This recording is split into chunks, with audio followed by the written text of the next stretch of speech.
एक काम करो शेफाली, पहले सबूत लेकर आओ और फिर हमें गिरफ्तार करो। छोड़ो ना शेफाली, ये बेकार की मरने मारने की बातें। काफी देर से वेट कर रही थी ना तुम, और वैसे भी तुम्हारी ये जो वर्दी है ना, इसमें बहुत गर्मी होती है।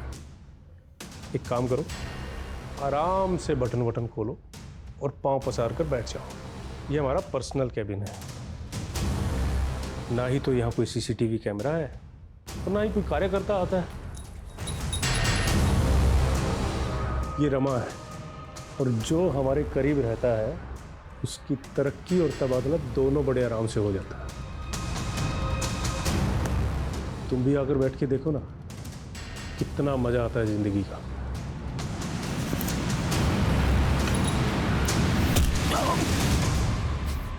लंगोट में रहना सीख ले राजिंदर, आज जमीन पर पड़ा हुआ है, कल हॉस्पिटल में रहेगा तू। छोड़ूंगा नहीं मैं तुझे, तूने राजेंद्र सिंह को मारा है। अच्छा, सबूत है तेरे पास? वैसे तो यहाँ पे सीसीटीवी भी नहीं है।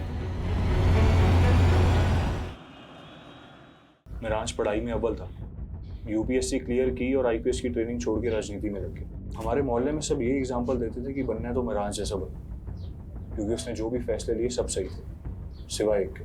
कौन सा फैसला? प्रीत से शादी का। क्यों, ऐसी क्या प्रॉब्लम प्रीत? सर आप ही सोचिए, एक ड्रग एडिक्ट से शादी करता है क्या वो? प्रीत ड्रग एडिक्ट है?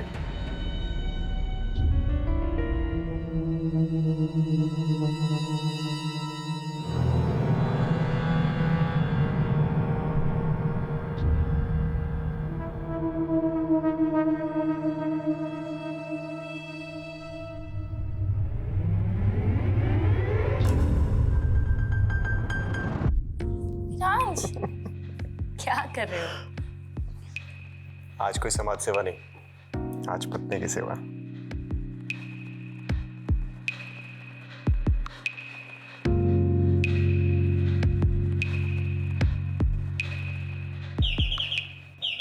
आया माँ। मामा क्या हुआ? बेटा इधर। क्या हुआ माँ?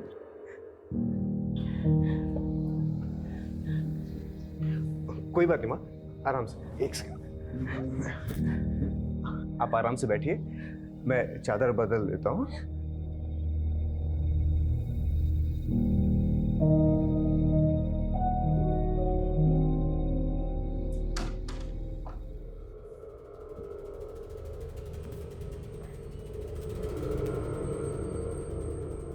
आई एम सॉरी प्रीत, वो माने।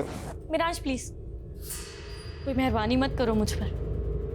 अभी फिर से बेल बजेगी और तुम स्कूल के बच्चे की तरह भागते हुए जाओगे। प्रीत, ये तुम किस तरह की बातें कर रही हो?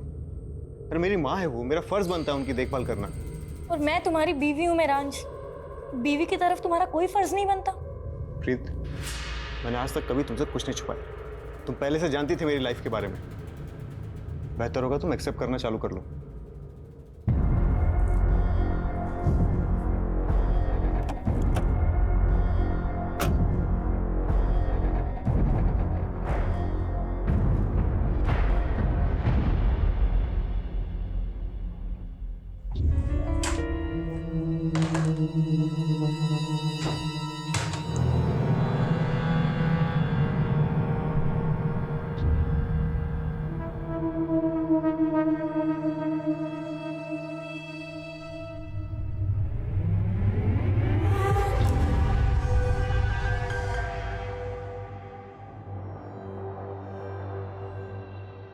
बड़ी हमने शादी तो कर ली है, पर आगे क्या? तूने यार मेरे लिए अपना घर छोड़ता, मैं तुझे थोड़ी कुछ होने दूंगा।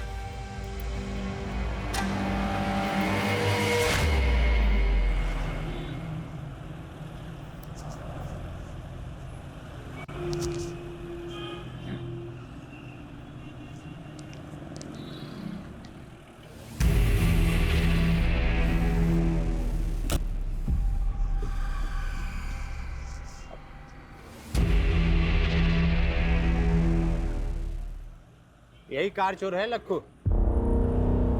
निकल। चल कॉलर छोड़, चोर नहीं हूँ, गाड़ी मेरी है। चाबी खो गई थी इसलिए से खोल रहा था। तेरी ऐसी है ए पुलिस होगी गुंडागर्दी करते हो? गुंडागर्दी मैं तुझे बताता हूँ, चला जा। अरे कहाँ लेके जा रहे हो? चल बताता हूँ, गाड़ी तो लेने दो। चल तेरी गाड़ी लेके अरे रुको आगा। यार।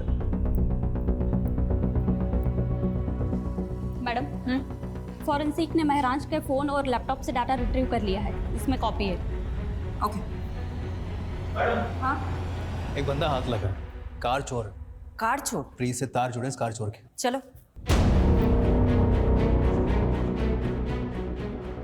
क्या मैडम, एसी लगवाना चाहिए ना इंटरोगेशन रूम में? अब बोलो तो एक first class AC second hand में दिलवाओ।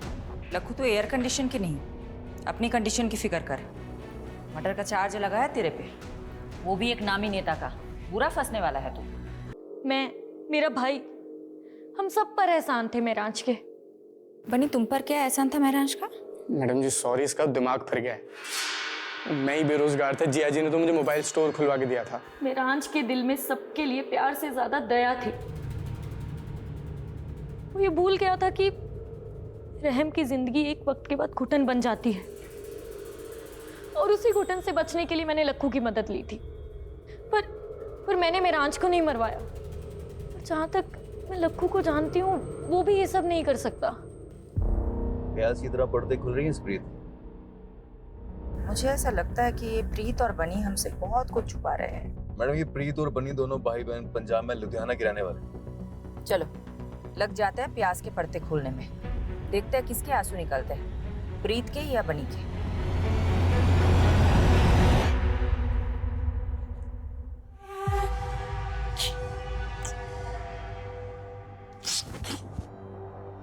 मिल गई मेरे लिए फुर्सत? मैंने तो तू मिल गई। बहुत अकेला लगता है पूरे दिन भर तुम्हारे बिना, और तुम वो इतना लेट घर आते हो। अच्छा एक बात बताओ, पूरे दिन भर मोबाइल स्टोर पे ही रहते हो या कोई और चक्कर में फंसे हो? एक बार देखना तुम, इतने फ्रेश हो लेता हूँ, फिर साथ में खाना खाएंगे, है ना?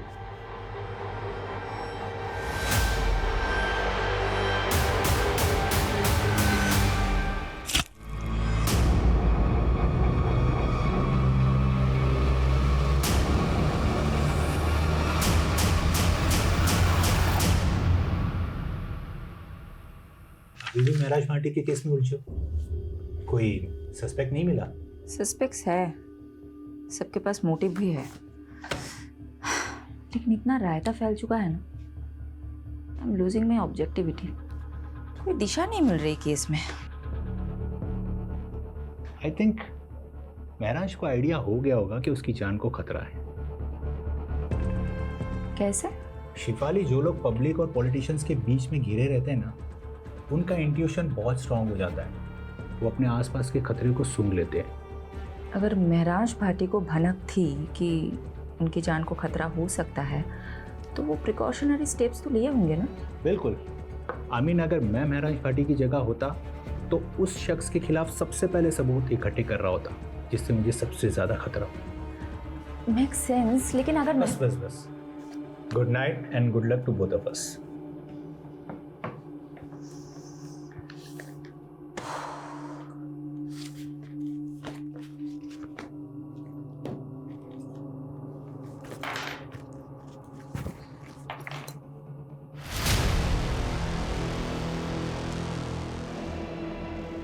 मैडम, फॉरेंसिक ने महराज के फ़ोन और लैपटॉप से डाटा रिट्रीव कर लिया है, इसमें कॉपी है।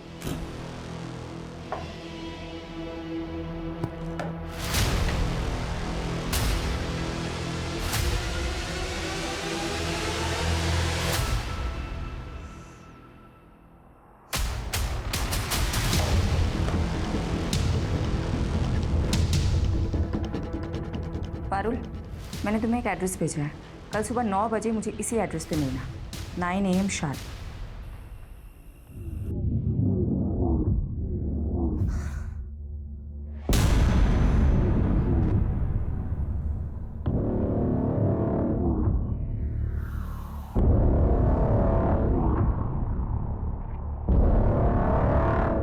मैं आई रियली लव यू।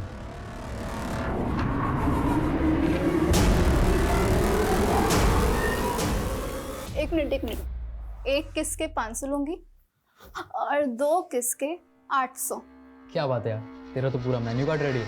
और अगर तू 1000 देगा तो फिर मैं अपना टॉप भी निकाल दूंगी, और अगर 3000 तो फिर ये सारे कपड़े। हाँ,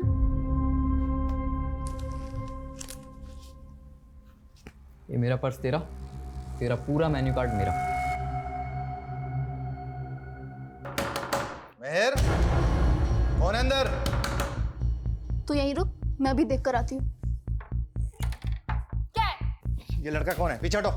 कौन है? क्या कर रहा तुम्हारे कमरे में? कौन है तू? और ये पैसे? चल निकल यहाँ से। जा रहा है या? ये क्या है? हैं? क्या है ये? तुम नशा करती हो?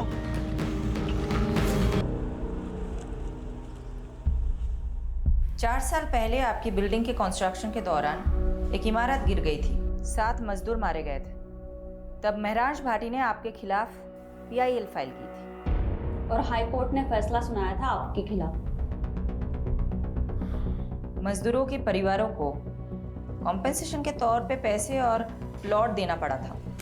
काका, अब यही होगा आपका ठिकाना और यही बनेगा आपका अपना घर। मैडम वो है ना, कोर्ट के काम मेरे वकील देखते हैं, मैं नहीं देखता हूँ। तो महराज को धमकी भी आपके वकील ने ही दी थी क्या?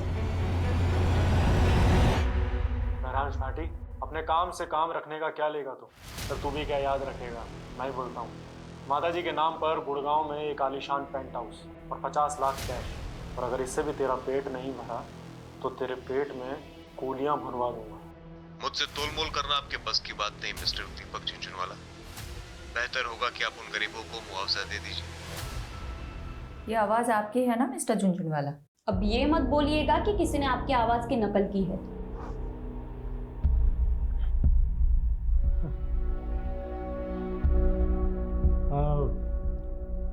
हाँ, आवाज़ तो मेरी है मैडम, मगर आप कुछ प्रूफ नहीं कर पाएंगे इससे।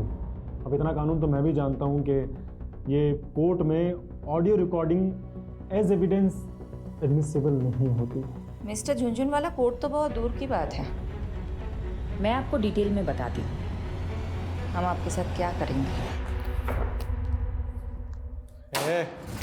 तो तेरे घर पर तो मैं CBI और ED की रेड करवाऊंगा, बर्बाद कर दूंगा तुझे, और अगर ऐसा ना हुआ ना तो मेरा नाम झुंझुनवाला नहीं। यहाँ तेरी कोई नहीं सुनने वाला, और अब तो विटनेस भी है तेरे खिलाफ।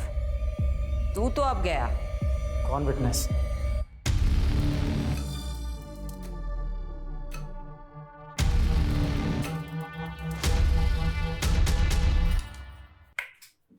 तुम अंधेरे में क्यों बैठे हो? महर ने फिर बदतमीजी की क्या? तुम इग्नोर करो, अभी बच्ची है वो। रंजीता 16 साल की हो गई है महर, और अभी तक मुझे अपना बाप मानने के लिए तैयार नहीं है। मुझे लगता है वो हमारा लिव इन में रहना एक्सेप्ट नहीं करेगी, इसलिए हमें शादी कर लेनी चाहिए। प्लीज समर, महर को अपने मतलब के यूज करना बंद करो। हम दोनों साथ में हैं क्योंकि हम दोनों को एक दूसरे की जरूरत है। अच्छा, एक काम आया है, वो करना है, काफी बड़ा घर है, कल डिटेल में बात करते हैं।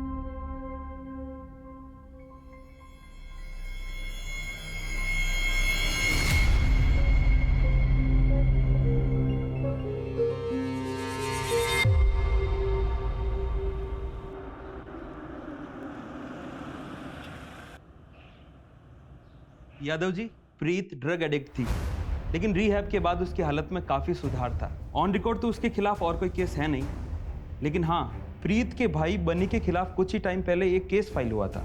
बनी के खिलाफ क्या मामला था? किडनैपिंग का। ये रही उस केस की फाइल। आंटी, प्लीज कुछ खा लीजिए। महराज कहीं भी होगा आपको इस हाल में देख के बहुत दुखी होगा। लोकेश, अब तुम्हें माँ जी की फिक्र करने की कोई ज़रूरत नहीं है। मैंने इनके लिए फुल टाइम नर्स अपॉइंट कर दी है। तुम नहीं भी आओगे तो चलेगा। प्रीत, माँ जी को नर्स की नहीं अपनों की जरूरत है। तो इनकी अपनी मैं हूं ना, बहू हूं इनकी। इनका ख्याल कैसे रखना है वो तो मुझ पर छोड़ दो। अब तो बनी भी यही है, वो भी माँ जी का ध्यान रखेगा। तुम जा सकते हो।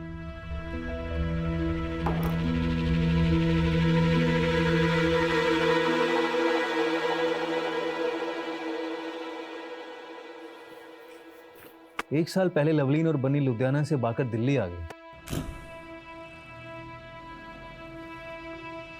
क्योंकि दिल्ली तो ऑब्वियस चॉइस होगी ना मनी के लिए। सोचा होगा कि दिल्ली में सेफ रहेंगे, और महरांज का तो काफी नाम भी था। राइट। लेकिन ऐसा हुआ नहीं। 6 महीने तो अच्छे से गुजरे और फिर एक दिन अचानक लवलीन का भाई उसे घर आया और चाकू से वार करके उसकी हत्या कर दी।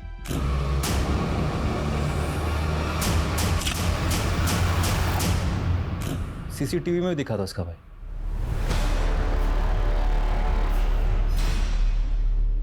मैंने मारा है अपनी बहन लवलीन को। बहुत बड़ा पाप हो गया मुझसे, और इस पाप की सजा मैं खुद को दे रहा हूं, अपनी जान ले रहा हूं।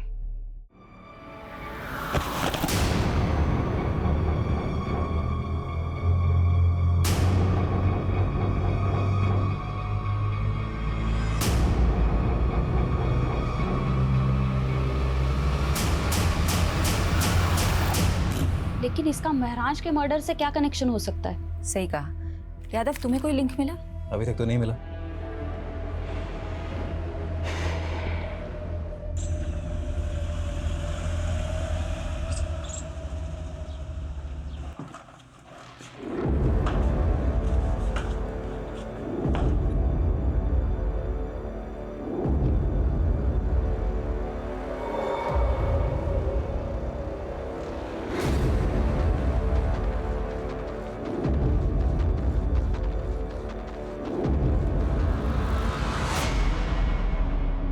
किससे मीटिंग चल रही थी?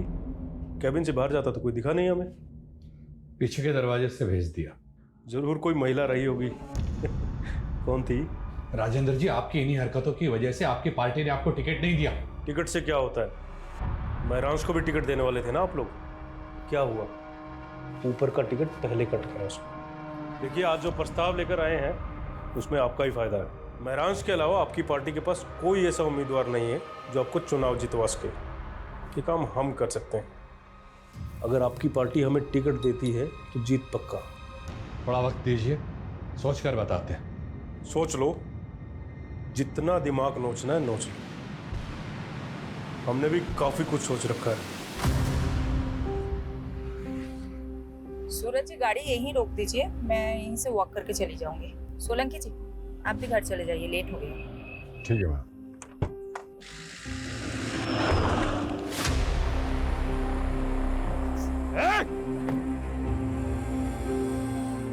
मैडम, आप ठीक है? हाँ हाँ, देखिए किसकी गाड़ी है। कंट्रोल रूम, एक सिल्वर कलर की कार अभी अभी गांधी रोड से गुजरी है और उस पर नंबर प्लेट भी नहीं है।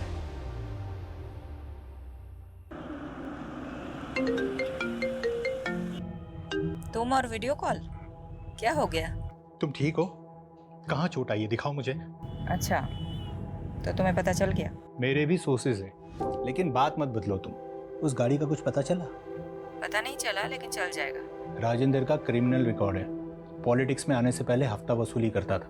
पूरे चांसेस है कि ये हमला उसी ने करवाया होगा। शक राजेंद्र पे भी है और दीपक झुंझुनवाला पे भी।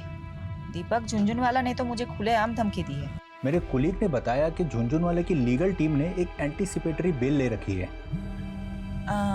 सुनो ना, पारुल का फोन आ रहा है, मैं तुम्हें बाद में कॉल करती हूँ। Okay, bye bye. हाँ पारुल, बोलो। Madam ji, Winsure private limited में महरांज का एक्सीडेंटल इंश्योरेंस पॉलिसी था। मैंने मैनेजर को बोल दिया है कि फाइल निकलवाए, और यादव सर को भी अपडेट कर दिया है, वो वहाँ पहुँच रहे। यस मैम, महरांज भाटी का एक्सीडेंटल इंश्योरेंस था हमारी कंपनी में, और करीब 6 महीने पहले उन्होंने एक एक्सीडेंटल क्लेम किया भी था, लेकिन हमने उसे रिजेक्ट कर दिया। किस बेसिस पर रिजेक्ट किया था? मैम, वो एक्सीडेंट था ही नहीं, महरांज भाटी पर हमला हुआ था, वो भी। इंश्योरेंस क्लेम फाइल से उस डेट का पता करो, और महराज का फोन उस डेट के आसपास किन किन लोकेशन में एक्टिव था उसका पता लगाओ।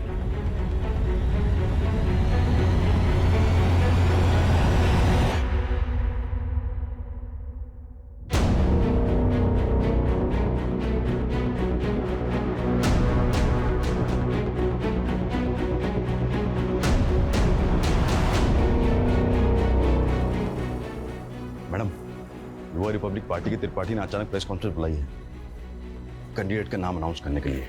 बहुत सोच विचारने के बाद सर्वसम्मति से हमारी पार्टी ने यह फैसला किया है कि महरांश भाटी की जगह इलेक्शन का टिकट उनकी पत्नी प्रीत भाटी को दिया जाएगा।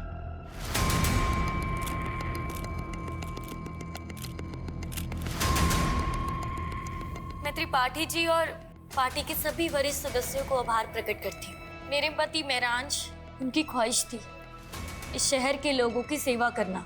तो क्या टिकट पाने के लिए प्रीत ने महराज को रास्ते से हटाया होगा? साथ ही मैं दिल्ली पुलिस से भी दरख्वास्त करती कि मेरे पति महराज के कातिल को जल्द से जल्द पकड़ा जाए। और आप सब लोग हाँ यादव, कुछ मिला? मैडम एक हिस्ट्री शीटर है केदार कामरे, 4 महीने से फरार चल रहा था।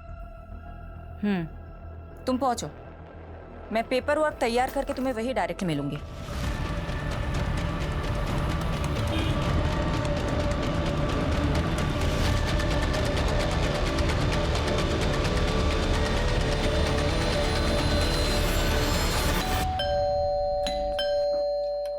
अरे ऐसे कैसे सर्च वारंट है हमारे पास, बेहतर होगा आप चुप रहें। सोलंकी पूरा घर छान मारो। पारुल मैडम पर चेक करो। पारुल अरे सर ऊपर कहाँ जा रहे हो? अबे चुप कर। अरे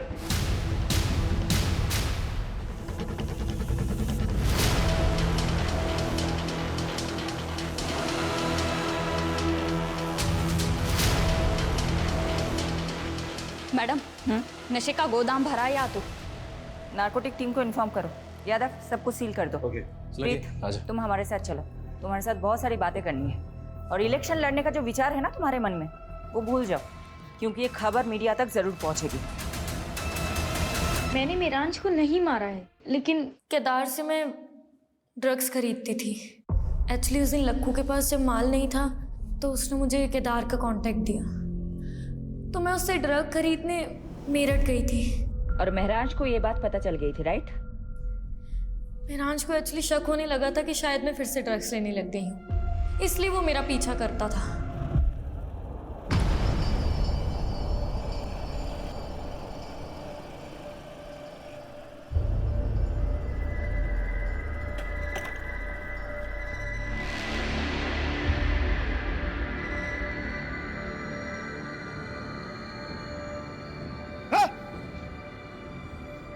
क्या हो रही? हाँ? क्या हो रही? अगर तुझे प्रीत को दोबारा ड्रग्स बेचा ना, मुझसे बुरा कोई नहीं होगा, समझा? तू होगा दिल्ली का नेता और ये मेरठ है और यहाँ मेरा राज चलता है, समझा ना तू? निकल। तेरी केदार और उसके आदमियों ने महराज को बुरी तरह से मारा था, लेकिन फिर भी महराज का इरादा नहीं बदला। और तुम तंग आ गई थी। तुम्हारे नशे की लत के आगे महराज दीवार बनकर खड़ा था, इसलिए तुमने उसे मरवा दिया, राइट? ऐसा नहीं है। क्या कोई पॉलिटिशियन इस काम में शामिल था जिसने तुम्हें महराज की जगह इलेक्शन में खड़ा करने का लालच दिया था? मैंने महराज को नहीं मारा, और जहाँ बात इलेक्शन में खड़े होने की है, वो मैंने सिर्फ महराज की इच्छा पूरी करने के लिए किया। आप प्लीज मेरा यकीन कीजिए, इनफैक्ट मैं सच बोल रही हूँ। महराज जैसे आदमी में भी तुमने ऐप ही देखी, तुम पे कौन यकीन करेगा?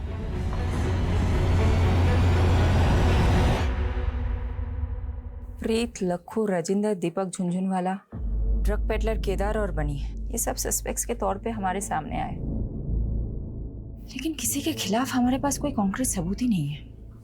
मैडम इन सब से हमने अपने तरीके से पूछताछ की, लेकिन अभी तक कुछ भी हाथ नहीं लगा। महराज के पिछले 2 साल के कॉल रिकॉर्ड्स भी चेक किए, लेकिन उससे भी कोई लीड नहीं मिला।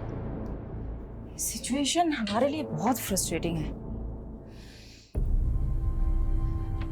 मैं पर्सनली बहुत गिल्ट फील करती हूँ कि मैं एक विक्टिम को इंसाफ नहीं दिला पा।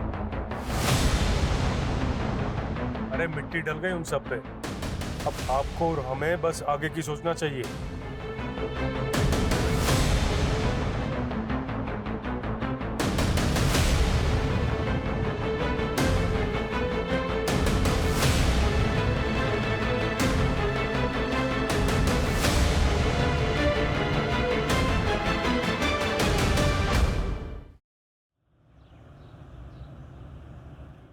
ये तो हमारी बेटी की बदकिस्मती है जो इतनी छोटी सी उम्र में विधवा हो।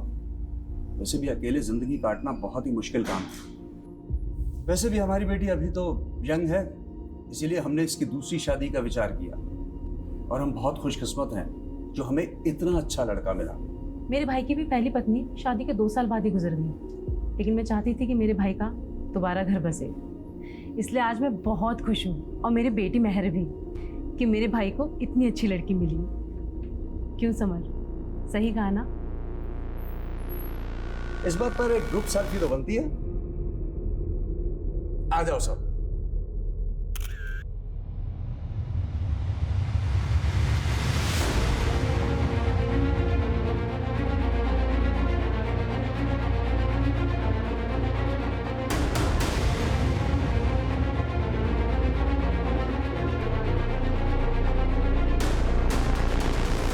मैडम, एक पुराने केस की ताज़ा खबर लाई हूँ। कौन सा case? Mahransh Bhati murder case.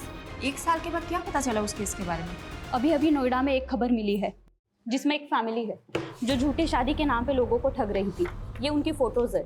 Noida police ने इनके लिए लुकआउट नोटिस जारी किया है।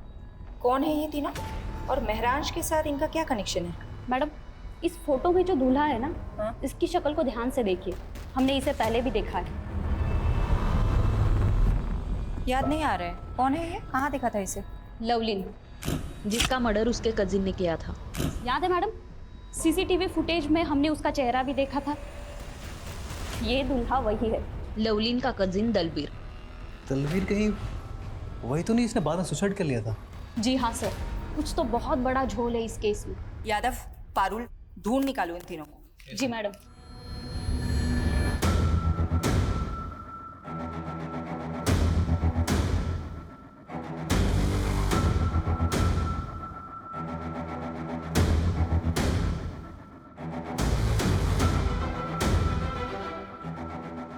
मैडम, उस औरत के बारे में पता चल गया। रंजीता नाम है उसका। कुछ साल पहले प्रोस्टिट्यूशन के धंधे में थी, लेकिन अब A क्लास की एस्कॉर्ट होगी और अब लोगों को ठगने का काम भी शुरू कर दिया उसने। चारा डाल दो। ओके। 5000 दूंगा, लेकिन जगह एकदम सेफ होनी चाहिए। उसकी फिक्र मत करो। कैसी जगह जाना है, होटल या? अरे नहीं नहीं, होटल नहीं, ऐसी जगह जहाँ पुलिस का लफड़ा ना हो। समझ गई। चलो, मैं जानती हूँ ऐसी एक सेफ जगह।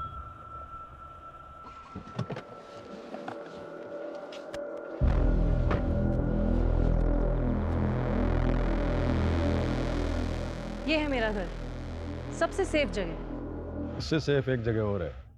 कौन सी? जेल।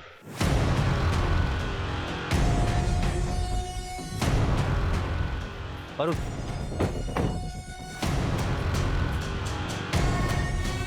सोलंकी, पूरा घर छान मारो, कहीं ना कहीं तो मिलेगा। ओह, तो यहाँ छुप के बैठा है तू? चल। मेरा असली नाम दलबीर है।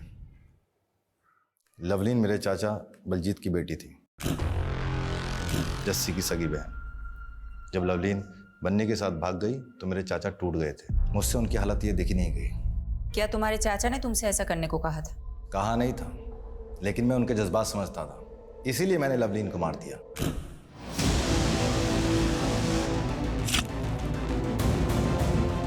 और एक सुसाइड का नाटक किया ताकि आप लोगों से बच सकूं और एक नई जिंदगी शुरू कर सकूं। तुमने अपनी जगह जिस आदमी की लाश रखी थी वो कौन था? पता नहीं, कोई शराबी था, कदकाठी से मुझसे मिलता था। उसको अपने कपड़े पहनाए और ट्रक के आगे धक्का दे दिया।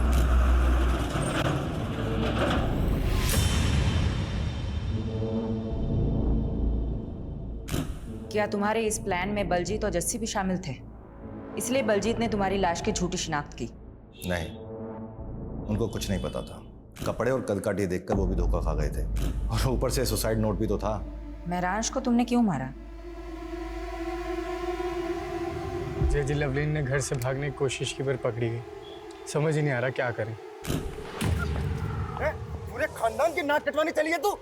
तुम दोनों बालिग हो और तुम दोनों को अपनी जिंदगी अपने हिसाब से जीने का पूरा हक है।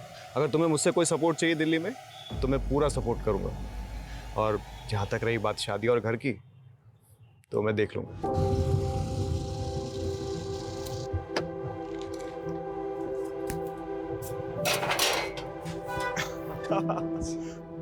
जीते रहो, जीते रहो, मुबारक हो। अब आज से यह है तुम दोनों का नया घर। आओ, और किराए की बिल्कुल फिक्र मत करना। 3 महीने का एडवांस मैं पहले ही दे चुका हूँ। शुक्रिया महरांश भैया, अगर आप नहीं होते तो हम दोनों कभी एक नहीं हो पाते। और तुम दोनों की शादी की अर्जी मैंने कोर्ट में ऑलरेडी डाल दी है, और जल्दी तुम दोनों हस्बैंड वाइफ बन जाओगे। लवलीन कभी अपने प्लान में कामयाब नहीं होती अगर वो महरांश उन दोनों को सपोर्ट नहीं करता। मेरे चाचा को जो दुख पहुंचा, मेरे खानदान पर जो कालिक लगी, उसका जिम्मेदार महरांश था।